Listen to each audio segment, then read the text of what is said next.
So how would you like to own a piece of the government? Renowned economist Robert Shiller of Yale University thinks selling shares of our country's GDP to investors would be a simple and effective way of getting the economy back on its feet. And he joins me now. Robert, thank you so much for being here.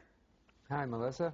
I feel like there's a sneaky lesson for the government in here, so let's walk through this slowly. How exactly would this work after our IPO? I mean, you're selling shares of GDP. How many shares are there? What would it be worth? What would it be contingent upon? Walk me through it. Well, the government right now has a debt that is conventional. It pays an interest rate, which is fixed. We could change that. We could, when the debt comes due, as it does regularly, we have to refinance it, we could put out a share in GDP. I think Mark Kamstra and I, who are promoting this now, propose it be a 1/trillionth share to keep it really simple. So now the GDP is about 15 trillion. That means this year it'll pay $15. Next year, who knows? You know, it depends on what GDP is next year. So what's the advantage of that? What does that change? Well, it's more sophisticated finance. Governments seem to be very stick-in-the-mud traditional, just straight debt. But it's analogous to what corporations do. And it's better risk management for the government and for the country, and it makes a more interesting investment for investors.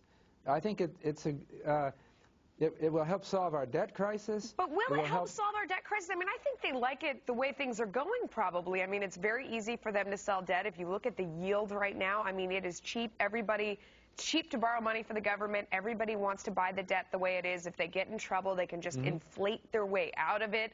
They would lose that. I mean, because if you a share of GDP, you know, everything's rising at the same rate, so you can't inflate your way out of debt. I mean, I don't think the government would like this very much. Is that what you mean?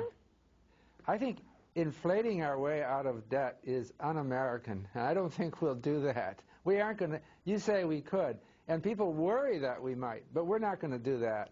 But the real thing is that this is going to be a solid promise to pay a fraction of GDP, which I think is ultimately more credible.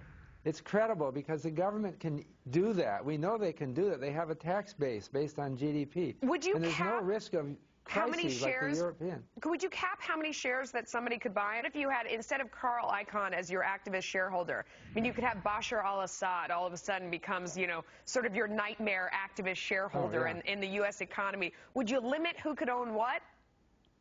I thought these would be non-voting shares, so it doesn't matter who buys them.